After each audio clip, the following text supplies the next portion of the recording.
Okay guys, Assalamualaikum. Jadi aku dah lama tak up to date dengan berita-berita teknologi terkini kan. So aku pun pergilah ke website Wiser nak tengok artikel-artikel terbaru semua kan. Dan aku ada terjumpa satu artikel ni yang mengatakan Amazon sudah mula menggunakan robot untuk menguruskan barang. Okay, jadi Amazon ni dia telah pun mengumumkan bahawa dia akan menggunakan satu jenis robot ni yang bernama Sparrow. Dan robot ni boleh digunakan untuk mengesan, memilih dan menguruskan barang individu. Amazon ni dia tak adalah cerita tentang terperinci dia punya robot tu boleh buat apa semua kan. Tetapi sudah pastinya ia akan digunakan untuk mengangkat dan juga mengubah kedudukan barang-barang di dalam gudang Amazon tu. Dia buat macam ni sebab dah ada beberapa laporan keselamatan yang agak teruk lah dan ia merosakkan sedikit sebanyak imej Amazon ni. Contohnya mungkinlah seperti pekerja-pekerja manusia ni boleh menjatuhkan barang ke ataupun barang tu terhempap ke atas diorang ke. Orang kata OSHA. Dan tidak lari jugalah isu pekerja-pekerja gudang ni koyak barang orang ke kan, ambil barang orang dan sebagainya. Macam dalam negara kita dulu, apa ni yang kad Tashengo NFC tu kan, kita tahulah kita punya courier ni kerja nak koyak ambil barang orang je kan. Benda-benda macam tu pun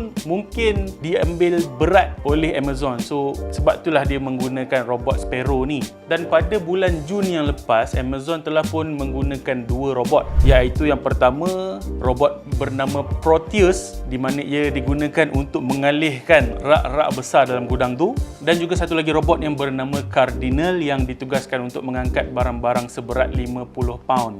Jadi dua robot tu dah ada tugas masing-masing dan robot Sparrow ni pun ditugaskan untuk barang-barang kecil lah, barang-barang individu apa semua kan. Jadi melihat kepada isu ini, kita punya nightmare di mana robot akan mengambil alih kerja-kerja manusia di dalam dunia ni sudah pun bermula sebenarnya. Kita ambil dalam side negara kita sendiri. Robot bekerja dalam negara kita ni first aku tengok lah, at least pada mata aku lah, aku tengok first kali pada Nippon Sushi. Dulu kau ingat tak? Ya, kan Nippon Sushi kan dia ada conveyor dia tu kan, conveyor sushi tu. Lepas tu dia pun menggunakan robot tu lah untuk ditugaskan menghantar makanan-makanan yang di order tu pada meja-meja tertentu. Itu yang first lah yang aku tengok. Dan sekarang ni pun dah digunakan secara meluas lah. Even dekat depan rumah aku kedai sate pun dia dah start guna robot yang penghantar makanan tu kan. Jadi kita dapat tengok slowly teknologi robot bekerja dalam kerja manusia ni telah pun dimulakan. Dan ialah kesannya tu memanglah ada kan, seperti manusia-manusia ni kehilangan pekerjaan, tetapi tak dinafikan.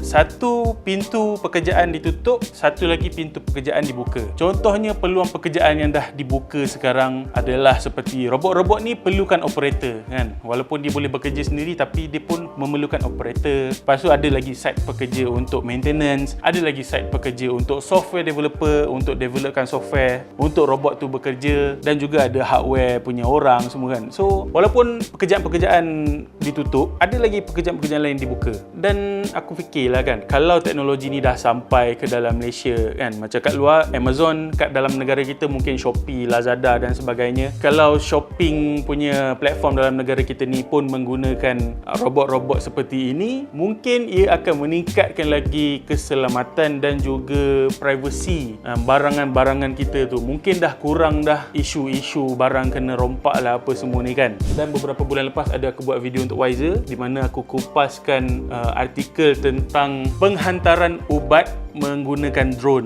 Walaupun tu dalam fasa pengujian, tapi nanti mungkin akan menjadi realiti di mana penghantaran ubat ni menggunakan drone ni akan bergerak kepada klinik-klinik kesihatan semua kan. Dan pada masa akan datang mungkinlah ia akan diterapkan di dalam penghantaran barangan parcel kan. Mungkinlah dia akan menggunakan drone ataupun robot-robot lain lah sebagainya. Dan benda ni sebenarnya adalah kebaikannya kan. Walaupun kita tak naklah robot ni bekerja je kan untuk kita, tetapi ada kebaikannya. Contoh macam aku cakap tadi lah, keselamatan tu mungkin akan ditingkatkan. Jadi melalui video ringkas ni aku nak bagi moral sikit lah kepada korang yang tengok kan. Walaupun video ni ringkas saja tapi ada moral mat. Kepada parents-parents di luar sana, mungkin korang dah boleh galakkanlah anak korang daripada zaman muda ni untuk masuk sikit dalam teknologi-teknologi ni kan. Mungkin korang boleh setkan hala tuju mereka tu kepada teknologi punya pengendalian, sebab kita tahu teknologi is the future dan teknologi dah pun bermula sekarang. Mungkin pada masa akan datang teknologi ni akan diaplikasikan dengan lebih penuh. Jadi tidak salah lah untuk anak-anak muda sekarang ni mula terjebak dalam kerja-kerja teknologi seperti ini. Mungkinlah akan menjadi kerjaya mereka pada satu hari nanti. Tetapi kepada yang dah berumur, sekarang ni pun kalau korang minat teknologi, jangan segan silu, masuk je dalam bidang teknologi. Atuk KFC pun buat KFC umur 60 lebih pun boleh berjaya kan. Tak ada masalah. Cuba. Jangan tak cuba. Kalau tak cuba itulah tak tahu mat. Betul tak? Jadi jangan takutlah dengan keberadaan robot di dalam institusi pekerjaan kita pada masa kini. Korang je yang kena adapt dengan benda tu. Itu saja untuk video kali ni. InsyaAllah ada rezeki aku buat lagi video akan datang. Yang penting korang jaga diri. Sekarang ni COVID dah makin menaik balik. Jaga diri tu elok. Keluar pakai mask. Minum air banyak sikit. Itu saja. Bye-bye. Assalamualaikum.